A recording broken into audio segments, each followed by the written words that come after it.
Welcome to What Are You Sporting About podcast, a podcast about business, employment, sports, and entertainment to help educate, support, and guide you to your next level.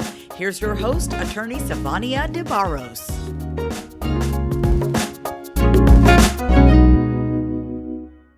Hey guys, welcome back. Thank you for listening to this podcast. You are speaking or hearing Sivon de Barros, the protector of athletes.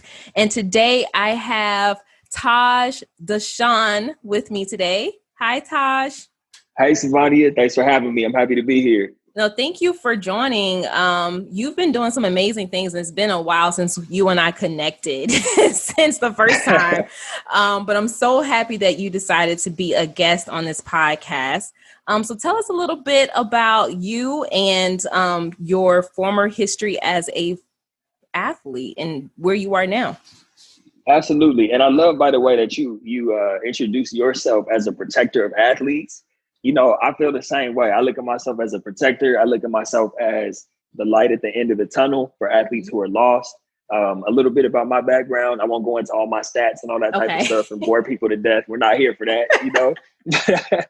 I played football at Stony Brook University. Once I graduated, really had a hard time. I mean, I knew I wasn't going to the NFL, but I really struggled just to figure out what my next steps in life were going to be. Once I started to get clear, I started leaning into just like working with people, doing recruiting, helping people, and eventually decided I wanted to branch off and start my own business using the skills I had acquired throughout my career path.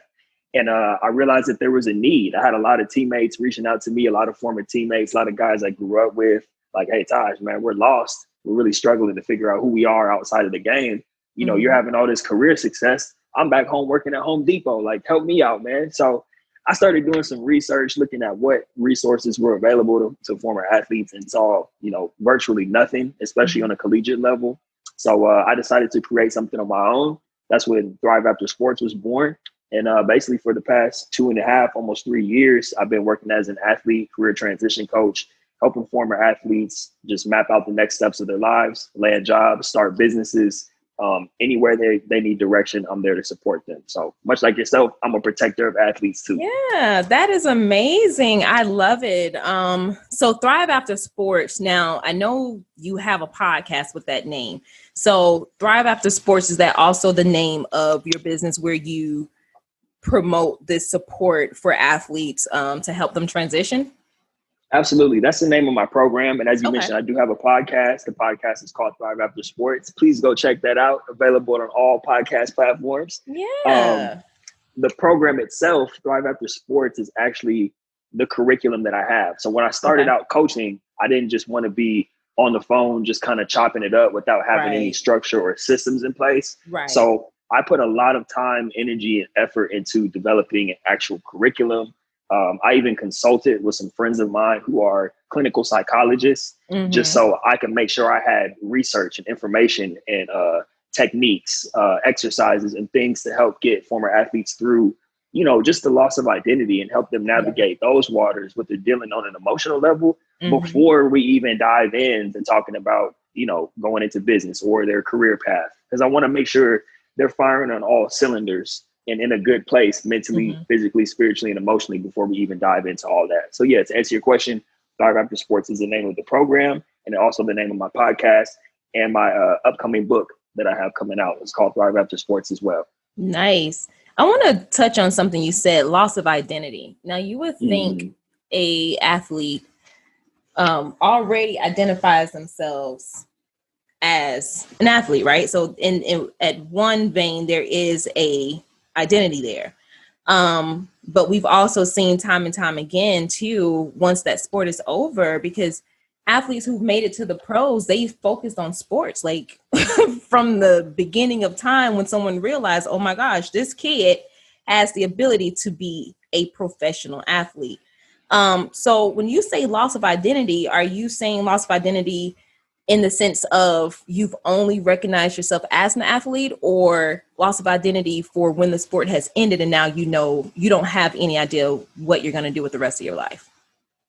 That's a great question and some great points you brought up, Sivon. And I think in my opinion, the answer to that question is both, meaning loss of identity with no longer being an athlete and loss of identity in terms of who am I now, right? And I know your work is focused primarily on professional athletes, and I work with some professional athletes as well, but my focus is on, players at the collegiate level. And you see that, it's very similar, just like the loss of identity is similar between a collegiate player, a professional player, or even when you consider folks who are in the military, folks who are in the military, it's the same type of transition where, I always say it's like you've been raised by the game. Yeah. Anybody who played at a collegiate level or professional level has probably been playing since before they hit puberty. Yeah. You know what I mean? Yep. To be able to spend those years developing it. So yes, there's a loss of identity of, this is the sport that raised me. I grew up in this culture. This shaped who I am as a human being.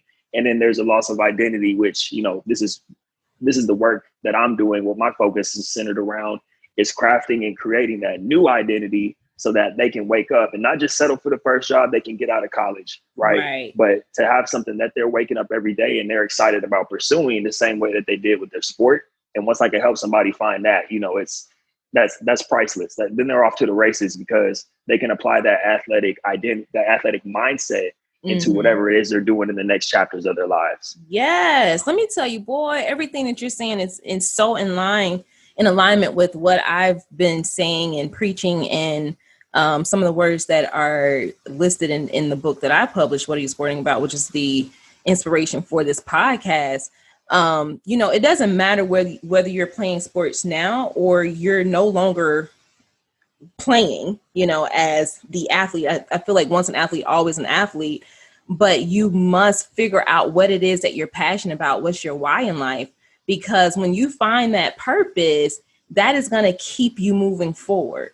And with that purpose, you can do amazing things. So I think maybe sometimes athletes have been beaten with this particular identity of who they are without actually taking the time and pushing that aside and say, hold on, wait, no, let me find out who I really am. Let me find out what it is that I'm interested in. Let me find out what I'm truly passionate about.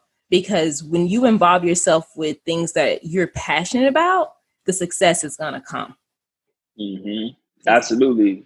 I think that's why you and I connected and hit it off right away, because, as soon as we saw each other's missions, we realized we were really talking about the same thing, like real recognized real. Yep, exactly. I mean, that is just so amazing. And you're right too. One thing I do love about sports is there are certain characteristics that you take away from the game. It doesn't matter how long you played, whether you just played Pop Warner, high school, college, or all the way to the pros. There is a certain level of characteristic that you take away from the game, from the team type environment.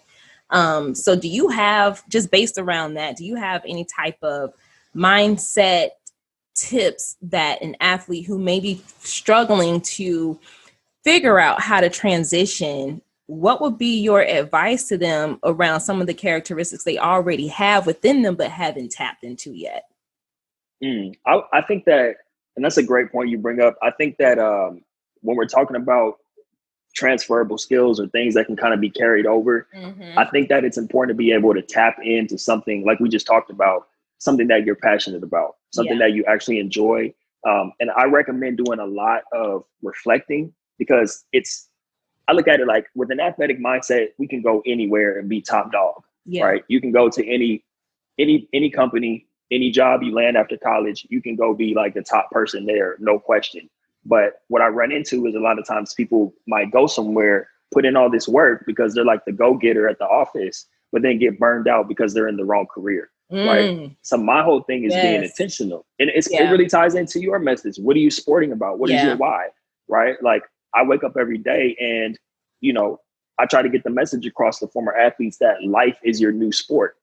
Right. Ooh, so that's what we're talking about here. What are you sporting about? Like I wake up every day, life is my new sport. And hey, there's no eligibility clock. Right. Like I'm gonna still be 60, 70, 80 years old, treating life like it's a sport. So, but with that being said, there's no time limit on the rest of your life now that life is your new sport. Like we had, there's no expiration date on that. So why not start being intentional now?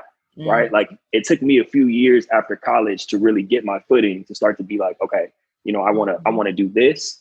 And I put in a few years of grinding to get me here. But I'm trying to encourage people to start immediately. If you can start at 21, 22, 23, fresh out of college. I know. Me too.